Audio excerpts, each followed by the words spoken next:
Hello, student. Welcome back to my YouTube channel, Smart Study Coach. विद्युत चालन तथा ओम के नियम का ठीक है हमारा लास्ट टॉपिक है, जिसमें हम लोग विद्युत ऊर्जा तथा जूल के नियम के बारे में पढ़ेंगे। ठीक है, और साथ साथ इसमें विद्युत की शक्ति के बारे में भी हम लोग क्या करेंगे, पढ़ेंगे। तो चलिए आज का हेडिंग डालिए, विद्युत ऊर्जा तथा जूल का नियम। आप लोगों को पता होगा कि जूल एक वैज्ञानिक थे। ठीक है, उन्हीं के नाम से ये जूल पड़ा है। उष्मा के जो मात्रक होता है जूल, ऊर्जा का एक तरीके से कहने का मतलब है, ऊर्जा का जो मात्रक है जूल होता है, तो वैज्ञानिक के नाम पर ही पड़ा हुआ है।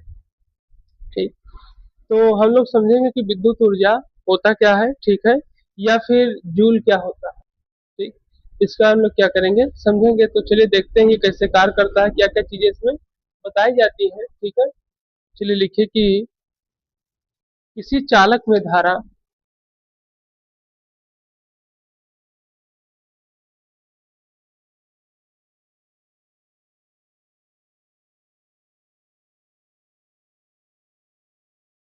धारा प्रवाहित करने पर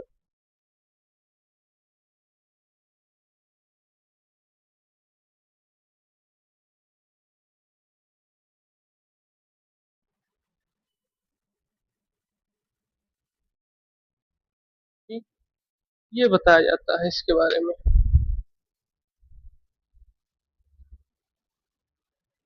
इसके कुछ सिद्धांत है, इसको सिद्ध करा जाए।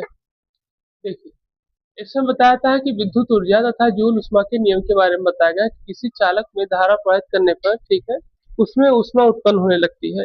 ये आपको बताया गया है। शुरू में इसको बताया गया था कि जब किसी चालक में यानी किसी तार में धारा को क्या किया जाता है, प्रवाहित किया जाता है। ठीक है, तो उसमें कहीं ना कहीं ऊष्मा निकलना प्रारंभ हो जाता है, यानी कि कहीं ना कहीं एक तरीके से हीट वो तार के ऊपर हमें महसूस होने लगता है। लेकिन ये तुरंत नहीं होता, जब काफी लंबे समय तक लगातार पर आवेश प्रवाहित होता रहता है। ठीक है, तो इसमें क्या होता है, इलेक्ट्रॉनों का, ठीक है, इलेक्ट्रॉनों पे लगातार इलेक्ट्रॉन आपस में टकराते रहते हैं, ये कहा जा सकता है। ठीक, और उनके टकराने से, उनके घर्षण से एक तरीके से चुंबकीय क्षेत्र पैदा होता है। ठीक, और चुंबकीय क्षेत्र जब जन्म लेते हैं, ठीक है, तो धीरे धीरे वो और ज्यादा इलेक्ट्रॉन क्या हो जाते हैं, जब आवेशित यानी चुंबकीय क्षेत्र जब पैदा होंगे तो आवेशित होने लेंगे, और जिसके आवेशन के कारण से ऊष्मा का भी निर्माण उसी में शुरू हो जाता है। ठीक, तो यहाँ यही बताया जाता है, क्या बताया है कि किसी चालक तार में धारा प्रवाहित करने पर उसमें ऊष्मा उत्पन्न होने लगती है। जैसे जैसे धारा प्रवाहित की जाएगी तैसे उसमें ऊष्मा का निर्माण शुरू हो जाएगा। ठीक है, और इसी घटना को क्या कहा जाता है, जूल ऊष्मीय प्रभाव कहते हैं, और प्राप्त ऊष्मा को जूल ऊष्मा कहते हैं। ठीक, प्राप्त ऊष्मा को क्या कहते हैं, जूल ऊष्मा कहते हैं। अब इसको हम फार्मूले के रूप में क्या करेंगे, समझेंगे। ठीक, तो यहाँ पर अगर देखा जाए तो सिरों के बीच जो विभवांतर है यहाँ पर,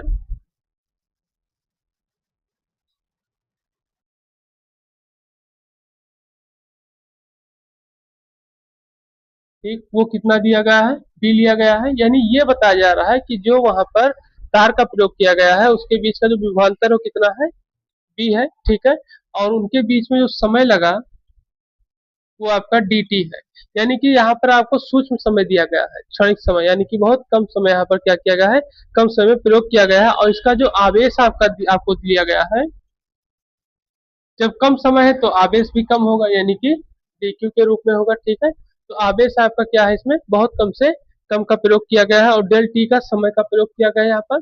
तो अब इन सभी चीजों को हम लोग क्या करेंगे, किए गए कार्य के अनुसार इसको व्यक्त करेंगे। ठीक है, तो किया गया कार्य यानी कि कार्य, तो कार्य का फार्मूला क्या होता है बताओ।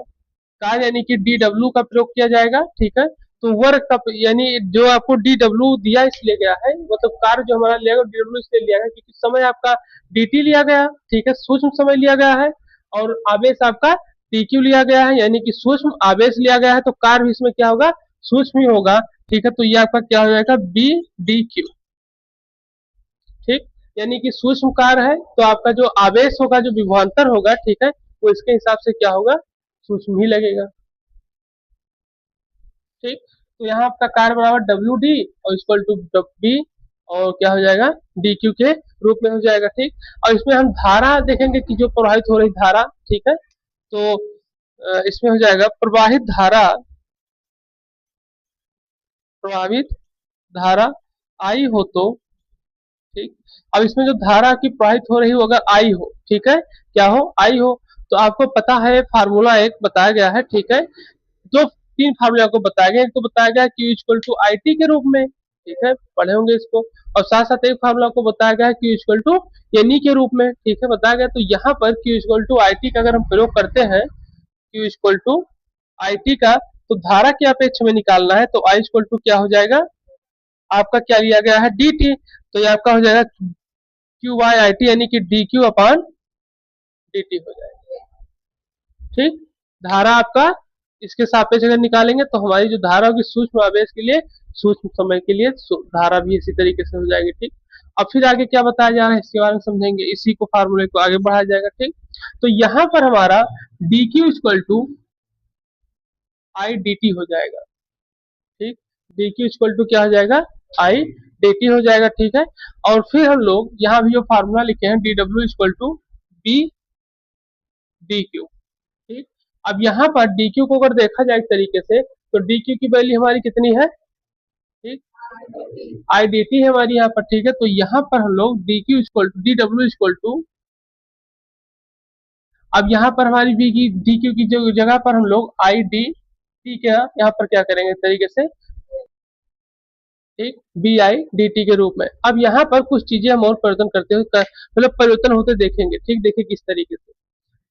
यहाँ सबसे पहले धारा को देखा गया, ठीक है, धारा के बाद हमने आवेश को आई मतलब समय और किसके साथ मल्टीप्लाई कर दिया, धारा के साथ में, ठीक। और यहाँ पर जो हमें कार्य दिया गया था d q equal to b d t के रूप में, बी डी क्यू के रूप में, ये यहाँ पर डी क्यू की वैल्यू यहाँ पर जो हमने प्रयोग किया, तो डी क्यू की वैल्यू हमने क्या लिख दिया, आई डी टी के रूप में, ठीक है। अब यहाँ पर जो है बी आई डी टी के रूप में लिखा गया है, ठीक है, और इसमें कुछ चीजें हम लोग और परिवर्तन करेंगे। क्या परिवर्तन होगा ये देखिए, इसमें जो बताया गया है कि यदि चालक में जो परिवर्तन होगा, यदि चालक में टी समय तक, टी समय तक, टी समय तक नियत धारा आई प्रवाहित हो।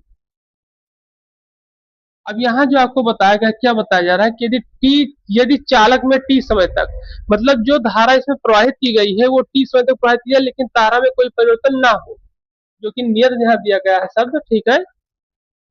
तो यहाँ ये बताया है कि इस तरीके से इसमें कोई भी तरीके से इसमें धारा में कोई परिवर्तन होना, क्यों, क्योंकि यहाँ पे क्या लिया गया है, नियत लिया गया है, यानी कि लगातार इसमें धारा वही प्रवाहित होती चली जाए, ठीक।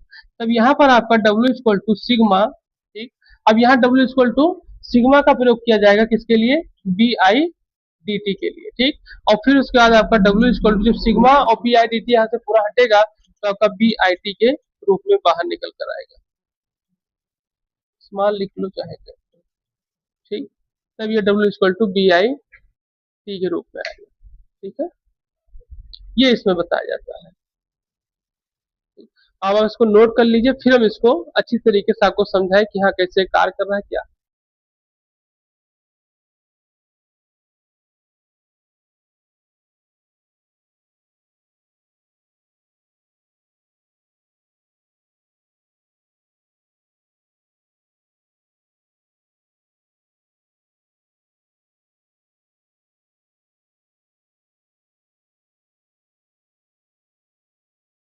तो यहाँ सबसे पहले सिरों के बीच का विभवांतर लिया गया है, कौन से सिरों के बीच का, जो चालक तार था, ठीक है, उनके सिरों के बीच का विभवांतर लिया गया।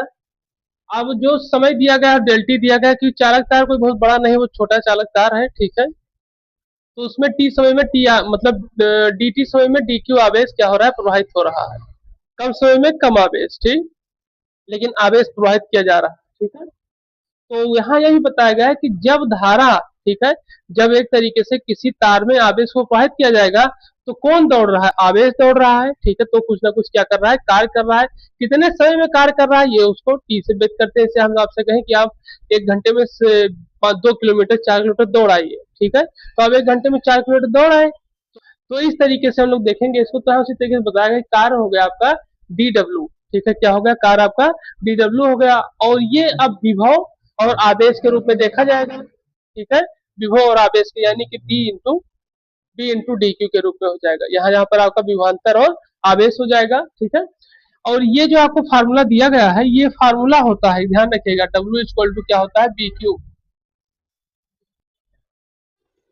ठीक, एक ये फार्मूले के रूप में भी होता है। ठीक है, अब यहाँ पर फिर आगे क्या बताया जा रहा है कि प्रवाहित धारा आई हो तो जो प्रवाहित धारा आई होगी तो यहाँ पर QIT का प्रयोग किया जाएगा। क्यों? क्योंकि हमें T और Q दिया गया है, और QIT आपको पता है ये फार्मूला होता है, Q क्या होता है, Q इक्वल टू IT और NE। ठीक है, ये एक फार्मूला होता है। इस फार्मूले का यहाँ पर प्रयोग किया गया तो I equal to DQ upon DT हो गया। I की वैल्यू जब निकाली गई तो I इक्वल टू क्या हो जाएगा, Q अपॉन T होगा कि नहीं होगा, तो Q अपॉन T हो गया। अब यहाँ से DQ इक्वल टू IDT हो गया। ठीक है, क्या हो गया, IDT। और हमें पता है यहाँ से कहाँ से कि DW इक्वल टू क्या होता है, DB मतलब BDQ। ठीक, और Q यहाँ पे दिया गया तो हमने Q की वैल्यू को उठाकर, इसकी वैल्यू को उठाकर यहाँ पे रख दिया गया। ठीक, कहा किसकी जगह से, DQ की जगह से, तो DQ की वैल्यू कितनी थी, IDT, तो इसको उठाकर यहाँ रख दिया गया BIDT के रूप में। तो अब फिर क्या होता है कि यदि चालक में, ठीक है, T समय तक नियत धारा प्रवाहित की जाए, T समय तक एक क्या की जाए, नियत धारा प्रवाहित की जाए, तो जो यहाँ पर हमारा DW था उसको एक तरीके से पूर्णतया जब नियत कर दिया गया, यानी अब पूर्णता धारा प्रवाहित की जा रही है। ठीक है, कोई धारा में परिवर्तन नहीं किया जा रहा, तो यहाँ पे सिग्मा का प्रयोग किया गया फिर, और सिग्मा के कारण से आपका D और T जो था, मतलब D जो था सिग्मा के कारण से हट गया। अब पूर्णता धारा जा रही ना, सूक्ष्म धारा नहीं जा रही, अब क्या जा रही है, पूर्णता धारा जा रही है। तो यहाँ से आपका W इक्वल टू BIT होगा, यानी कि कार्य अब है विभवांतर धारा उस समय तीनों पर क्या है, तरीके से पूर्ण रूप से कार्य कर रहा है वो, ये नहीं सूक्ष्म तरीके से, अब क्या कर रहा है, पूर्ण रूप से अब तक कार्य कर रहा है। ठीक, ये चीजें अब इसके आगे फिर इसको समझेंगे।